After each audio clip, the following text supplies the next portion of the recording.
Bonjour à tous, c'est Jean-Luc Haut sur sa chaîne YouTube. Aujourd'hui, nous allons parler des pandémies. Au moment où l'hiver arrive sur notre pays et que, bien entendu, on reparle du Covid-19, mais aussi de la grippe, j'ai souhaité donc vous présenter quelques éléments importants que j'ai jugés importants concernant les pandémies.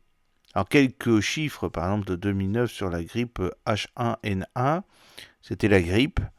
Il y avait 1334 cas graves enregistrés depuis le début de l'épidémie et 312 décès notifiés depuis le début de l'épidémie. Alors avec le Covid-19, ça a été une autre échelle. Alors qu'est-ce qu'une pandémie?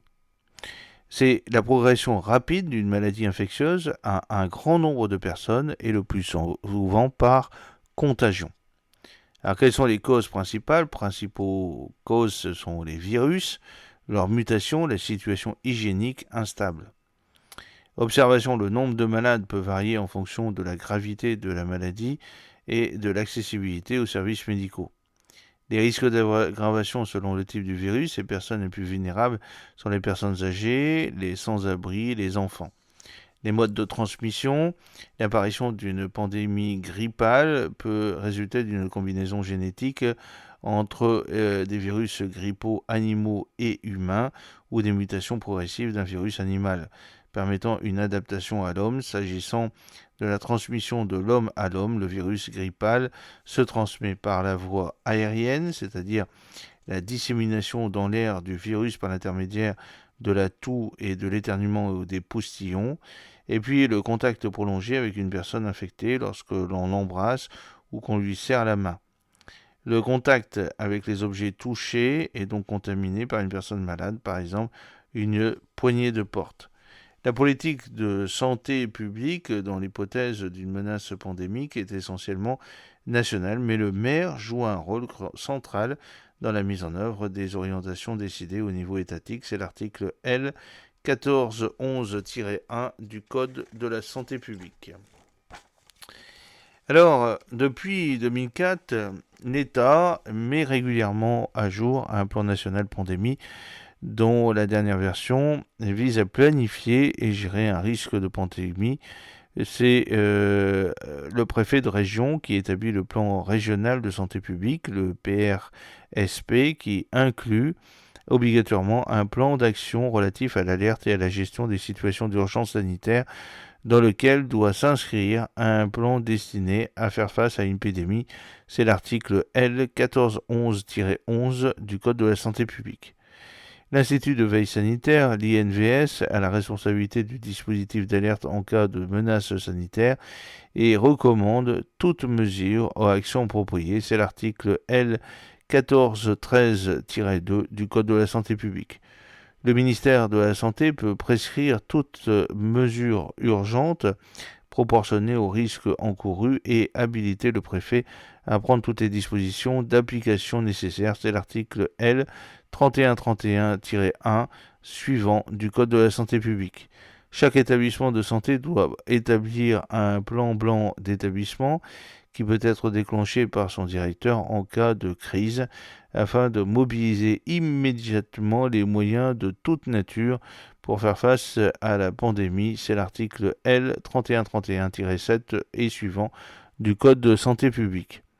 Le préfet peut procéder aux réquisitions de biens et services nécessaires et notamment à requérir le service de personnel de santé. Afin de compléter les moyens mis en œuvre par l'État et les collectivités territoriales, le ministère de la Santé peut faire appel au corps de la réserve sanitaire en vue de répondre à une catastrophe ou menace sanitaire grave. L'article L 3132-1 et suivant du Code de la santé publique. Le maire peut prendre toutes les dispositions destinées à prévenir et faire cesser les pandémies dans le cadre de ses pouvoirs de police générale.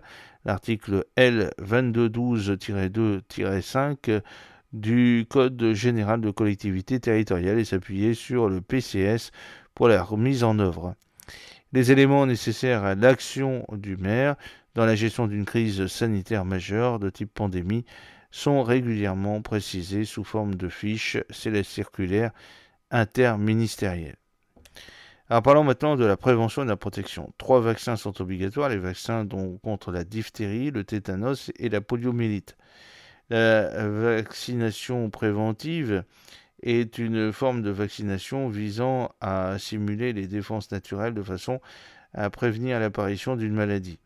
Elle ne cesse de voir son domaine s'élargir et peut prévenir les maladies suivantes: la diphtérie, le tétanos, la coqueluche, la poliomyélite, la méningite due au germe Haemophilus influenza de sérotype B, hépatite B, grippe, tuberculose 18, rougeole, rubéole, oreillon, pneumocoque. Pour les traitements antiviraux, le type de traitement dépend de la nature du virus. Un dispositif de traçabilité des voyageurs à leur arrivée, gare, aéroport, peut être mis en place. Les exemples de mesures mises en œuvre en cas de risque de pandémie: il faut veiller à ce que les politiques des entreprises mettent en place des plans de crise et indiquent aux employés les répercussions éventuelles d'une pandémie en ce qui concerne les congés de maladie et les congés pour prendre soin de leur famille. Veiller à ce que les employés sachent qu'ils peuvent et devraient rester à la maison s'ils ne se sentent pas bien. Il faut tenir les personnes au courant des mesures prises et de toute information communiquée par les autorités nationales de la santé publique. Par ailleurs, le plan national pandémie précise l'application du droit de retrait des salariés et des fonctionnaires en cas de danger grave et imminent pour leur vie et leur santé. Il préconise d'élaborer par anticipation des plans de continuité et rappelle que l'exercice de ce droit doit rester exceptionnel quand les mesures de protection individuelle ont été prises et ne doit pas créer pour autrui un nouveau risque grave et imminent. Ce droit est incompatible avec certaines missions d'ordre public et de sécurité définies par arrêté interministériel et est inopposable en cas de réquisition. Voilà, le numéro vert en France, c'est le 0825 302 302. J'espère que cette petite vidéo vous a plu. N'oubliez pas de cliquer sur le pouce pour la promouvoir, de vous abonner si ce n'est pas encore fait, et de partager cette vidéo sur vos réseaux sociaux. A très bientôt, fidèlement, Jean-Luc O.